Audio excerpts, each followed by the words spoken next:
He wanted to leave.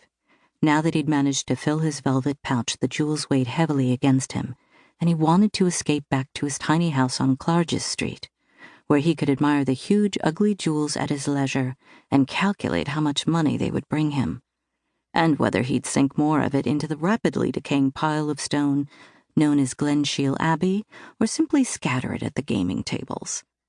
But he didn't dare leave yet. It would be too remarkable. At least a fortune-teller might manage to beguile him enough to bear the next 2 or 3 hours until he could escape. Miss Carstairs caught his hand again. "Come with me, Alistair. I may need you for moral comfort if she tells me something depressing." "Trust me, my love," he murmured, allowing her to draw him through the crowds of people toward one of his hostess's gaming rooms. "Morality is one thing I'm in short supply of." The room was even more packed than the ballroom.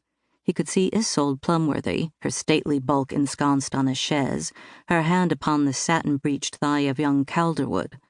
The boy was barely out of leading strings, 20 if he was a day, and he looked both terrified and flattered by Lady Plumworthy's attention. Pity, Alistair thought, turning away from them. At first he couldn't see the clairvoyant through the crowds of people. Miss Carstairs lost her grip on his hand, for which he was devoutly grateful, and they were separated.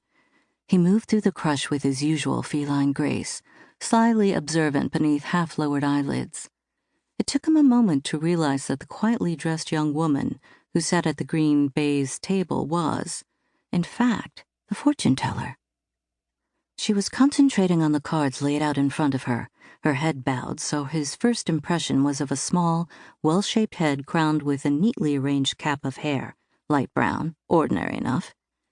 She was dressed in a sedate blue dress, with a minimum of ornamentation, and the hands that held the pack of cards were devoid of even a plain silver ring. Pretty hands, though, he thought, and willed her to look up at him. If she felt his silent summons, she managed to ignore it, a fact that amused him. He moved to the edge of the room behind her, where he could watch the back of her head and his fellow guests' gullible reactions. Her head lifted, and he could see her profile.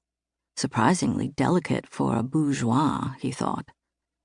He moved slightly, hoping for a better glimpse, but she managed to elude him. The longer he was unable to get a proper view of her, the more determined he became. Her voice was soft, but surprisingly clear, and no Sit's voice. "I see a man, Lady Plumworthy," she murmured, "in your bedchamber." Alistair didn't move as the crowd tittered. There was no reason why she should be referring to him, when there were far more obvious reasons for a man to be in Isolde's bedchamber. The leering smile she cast at young Calderwood suggested that Lady Plumworthy agreed. "A lady doesn't admit to such things," Isolde announced in a voice subtly less cultured than her fortune-teller's. Isolde Plumworthy had risen in the world during her long and varied career. Alistair could guess that the fortune-teller, conversely, had fallen upon impecunious times. He moved slightly, still frustrated by his inability to get a glimpse of her. "This man is not a friend or a suitor, milady," the girl said quietly. "He is a thief." Alistair grew very still indeed. The buzz of conversation increased, and Lady Plumworthy no longer seemed quite so sanguine. "You're telling me I shall be robbed?" she demanded, releasing her grip on Calderwood's thigh. The young man took that moment to escape, wise child that he was. Alistair stayed watching. "I believe the robbery might already have occurred," the girl said. "Nonsense," Lady Plumworthy hissed. "No one would dare." "Perhaps the cat has struck again," Freddie Arbuthnot said with a silly laugh. "It's been quite a time since he's been on the prowl." "I do believe, Freddie," Alistair said lazily, "that the cat has never been seen. How can you be sure it's a man?"